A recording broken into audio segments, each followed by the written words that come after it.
Bien sûr, de crypto, les infos crypto pour ceux qui n'ont pas le temps. C'est le gros bordel sur le marché. On va parler de ça ce matin. Mais surtout, les gars, et parce que je le sais que vous l'attendez, on va parler des targets de TAO tout simplement. Parce que vous allez comprendre pourquoi on a freiné vers les 311 dollars très exactement. Et vous allez voir jusqu'où on pourra aller au prochain bull run. Vous allez kiffer. Donc, restez branchés. On a un BTC qui est à 0,6% ce matin, 37 400 dollars. C'est pareil pour Ethereum. On a repris les 2000 dollars. C'est BNB qui est en forme ce matin. Depuis le temps qu'on l'attendait, il y a une petite news bearish. Hier, on a été chercher des petits stops et puis on est reparti à la hausse. Il est à 5,7%. C'est vraiment le bordel. Il pump tout seul de son côté. Il est à 40 milliards de market cap. Enfin BNB qui sortirait du bois. Bon, on va voir ce que ça va donner. Pour l'instant, c'est un tout petit 5,7%. On a Missile Sol qui perd 6%. On le partageait sur le Telegram. On commence à avoir une gueule assez moche. On a Link qui perd 4,5%. Avax qui perd 6%. Bref, c'est assez rouge ce matin. Moi, vous savez que je suis pas mal exposé aux alts pour le moment. Et ça recule. On a même CAS qui recule de 6%. Et évidemment, aujourd'hui, on ira voir ce qui se passe du côté de TAO, mais c'est vraiment un peu le bordel, ça monte, ça descend. C'est les montagnes russes, les gars, du côté du daily, du BTC. Hop, être très patient pour l'instant, puisque regardez, il se passe pas grand chose, on est toujours en haut du range. J'espère qu'on va pas faire une épaule, tête-épaule dont je vous parlais hier. Pour l'instant, on est en train de retester cette zone de RSI à voir si c'était pas un pullback, et là pour le coup, ça annoncerait une baisse assez imminente, surtout qu'il y a un petit indicateur quand même que je voudrais vous montrer.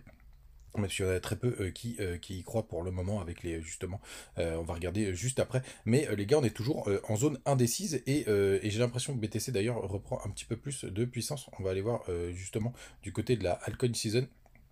On était à 18 hier sur le yearly qui est plus pertinent. Non, hier on était un peu en dessous. Mais pour l'instant, ça tient.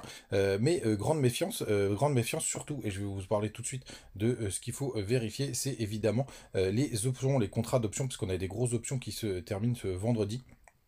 Et malheureusement, on a un max paying price qui est très très bas. Donc le max paying price, enfin quand vous pariez sur des options, vous prenez des puts ou des calls. Les calls, ça veut dire que vous pariez à la hausse et les puts que vous pariez à la baisse. Et pour faire un maximum de mal sur le marché, pour faire gagner le moins de monde, il y a ce qu'on appelle un max paying price et ce max paying est à 32 000 dollars. Alors ça voudrait dire, et en général, on essaye de se rapprocher à quelques pourcents près. Alors je pense qu'on va pas du tout y aller cette fois-ci.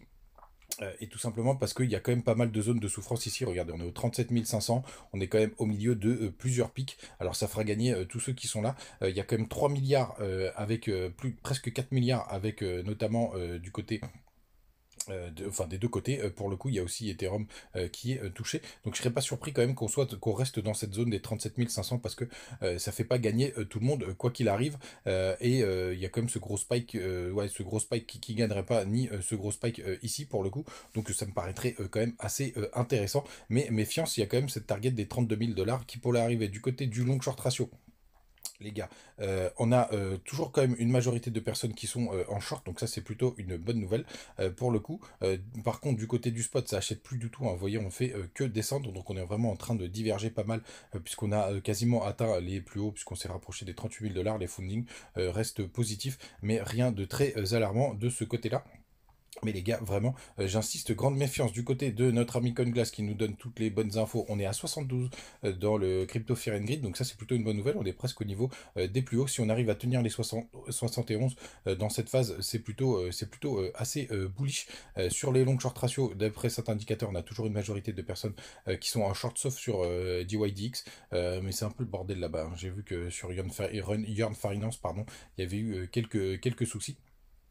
Pardon, une majorité de personnes qui sont en longue, je vous dis des bêtises, donc pourquoi pas justement les punir et d'aller les corriger.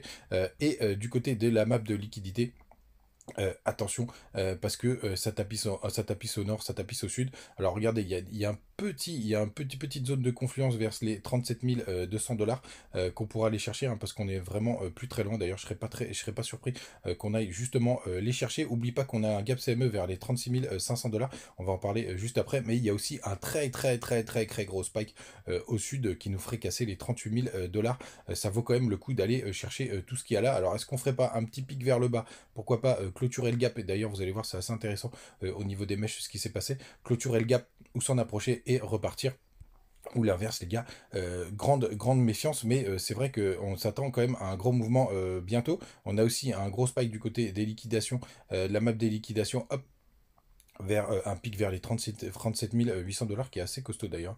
On le voit quand même, c'est des grosses positions à levier. Et après, c'est plus intéressant au nord. Donc, est-ce qu'on va faire un pump and up et que du coup, on va aller enfin récupérer ma target des 40 000 dollars?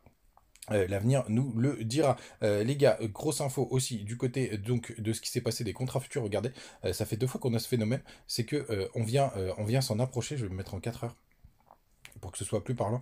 On vient s'en approcher avec des mèches. Regardez, hop, juste ici, puisque le gap il est démarré, il démarrait là, et vous voyez, on s'en approche et on laisse des tout petits gaps avec des toutes petites mèches. Alors certains disent que c'est comblé puisqu'on vient récupérer la mèche. On a eu le même phénomène, c'était pas la semaine dernière, c'était celle d'avant, où pareil, on s'en est rapproché. Regardez, le gap il démarrait sur cette bougie juste là, et on l'a pas totalement comblé. Mais par contre, avec le jeu des mèches et des bougies, quand on passe en daily, c'est un petit peu plus propre. Donc c'est assez intéressant. Et d'ailleurs, après, vous avez vu, on a eu encore une nouvelle tendance haussière. Donc on va voir si l'histoire se répète, les gars. Vous savez tout du côté de ces infos-là. Et puis on a bien évidemment parlé de notre ami TAO. Mais avant, n'hésitez pas à nous rejoindre sur le Telegram. On partage toutes nos pépites, toutes nos analyses et pas mal d'informations.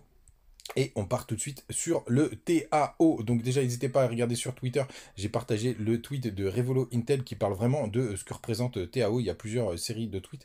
Donc n'hésitez pas à les regarder du côté de Twitter et à vous abonner. Et on démarre tout de suite sur l'analyse du TAO. Alors déjà, sachez que tout simplement, il y a très peu d'historique du côté de TradingView, hein. Donc moi je suis parti sur Mex pardon, pour avoir l'analyse, mais il y a à peu près la même gueule sur BitGet. Et vous avez un indicateur tout simple ici, vous allez dans prolongation de Fibonacci qui est juste là, et quand ça apparaît, regardez, moi c'est parfait, et vous allez voir pourquoi on s'est arrêté juste là. Alors le premier truc, c'est vous mettez le point qui est juste en bas, vous le mettez juste en bas du point bas que vous avez connu. Le deuxième point, vous le mettez pile sur le deuxième pic, hop, qui est juste là, hop, vers les 93 dollars. Et le dernier, il est plutôt pas mal placé sur le point bas suivant, hop. Et vous avez les targets de prolongation. Et regardez, quand vous êtes comme ça, on est pile dans la zone de TP, c'est-à-dire quand on a des grosses expansions entre les 361,8 et les 423,6,